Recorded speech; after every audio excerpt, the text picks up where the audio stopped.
Well, it's been quite a while since the first part of this playthrough, sorry about that. Series is still here, and hopefully, my capture card doesn't cause me any more pain, so yeah, hope you guys enjoy the video.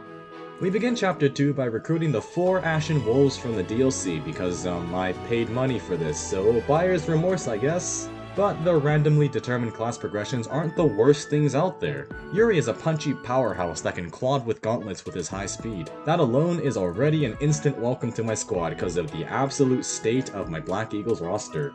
Happy is in a usable state. That's all I have to say, not completely boned by her classes, and I like Darting Blow from the Pegasus Knight. Constance is a great magic unit, in a bow-filled class line. On top of that, her pitiful 20% strength growth means I'll be using Happy as my main bow unit. And Balthus isn't bad, but I'm not dealing with a second Fortress Knight. I already have Caspar, and I'm already worried for his speed stat. After figuring out my game plan, I spent the chapter preparing for the Chapter 2 map, which, if you thought this playthrough was already bad with the stat disparity, add a few maddening exclusive enemy skills to the mix and you've got this chapter's map. Archers have +1 bow range, outranging all of my units, and worse off, the thieves have Pass, the ability to not be blocked by units and just zooms by. If they even graze half my units, they will die in one round of combat. So, what's the strategy? Turtle up and shuffle back and forth across the bridge until the enemies stop charging at us. Oh, and I should also mention why those thieves can annihilate half my units specifically. I mentioned, quote, absolute state of my Black Eagles roster, and here is why. The second half of the Black Eagles that I haven't gone over. Starting with Bernadetta, who is a mage, squishy, very squishy, and doesn't do a whole lot at the moment, but at least she has access to the Rescue White magic spell for some engage, disengage nonsense, and being a noble, decent enough spells. Hubert, Lindhart, and Petra. Oh, where do I begin with these three? I plan on benching them in the future because I'll cry if I have to train them on top of every other complication caused by this random challenge. Hubert and Lindhart are next to unsalvageable due to their class line, and the sheer effort of training and keeping them alive to get them to a usable state. As for Petra, sorry, but Bernie has a bit more utility and your base magic stat does not make up for having only 5% more magic growth than her. Now that I'm across the bridge, it's just the slow process of luring enemies a couple at a time and ganging up on them with my dismal damage output. Chapter 3! Our first set of level 5 promotions are here. Excavate becomes a monk, Ferdinand von Eyre upgrades to a myrmidon, and Yuri promotes to a fighter as per the predetermined classes dictate. We also unlock the battalion store so we can outfit the gang with various gambits. One notable one I will mention is the Strad Gambit, which grants allies in an area a whopping +5 move for the turn. With all the benchings we're doing here, we're probably going to need some more recruits, and we're starting with my favorite character in this game, Lysithea.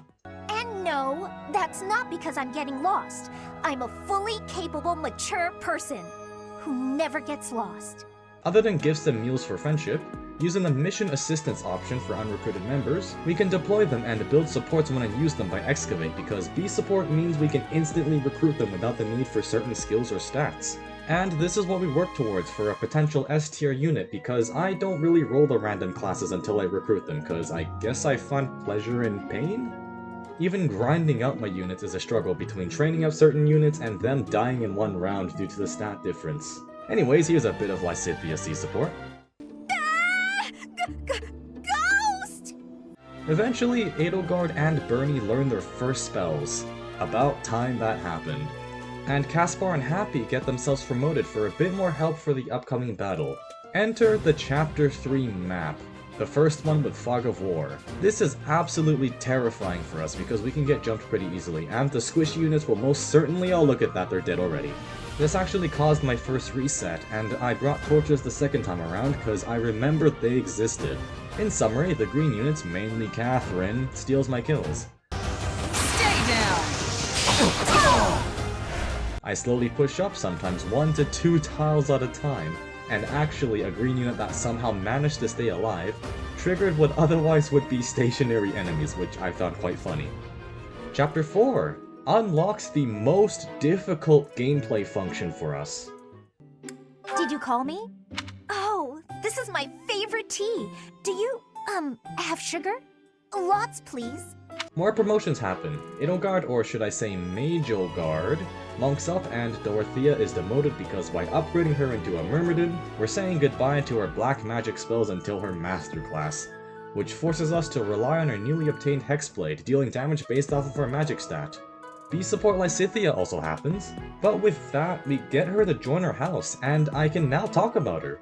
Lysithea is a glass cannon magic wielding monster, is what I would be saying, but Myrmidon Brigand Warrior War Cleric says otherwise. But, second but, between Deathblow and Neuma Gale, there is hope!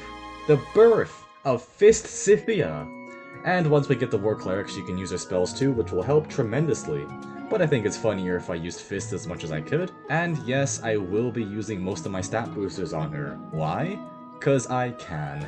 Chapter 4's map has us defeating a guy within 25 turns. Normally you would split your forces in half and take on each side, but if I did that, I'd be utterly annihilated. So I take the left side for the chest containing a magic stat booster. This is also the first time we get to see the Death Knight in action, and this is what happens if you put a unit within his range. Like moths to a flame.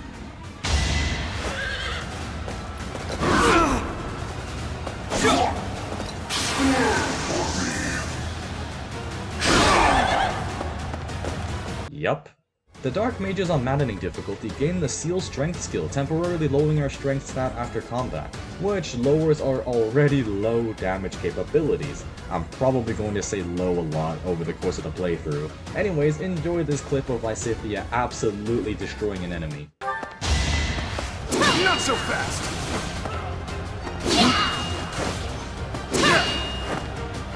Nothing else too interesting happens. There was a lot of reliance on Excavate Ferdinand von Eyre and Yuri for frontlining and taking hits, and there is an effort of trying to get Lysithea's brawling skill up. Speaking of, enjoy another clip of Lysithea completely decimating another enemy. You're irrelevant! On exactly turn 25, we get to the boss and Excavate kills him in a cutscene, which gives him the Sword of the Creator, which is pretty cool, I suppose.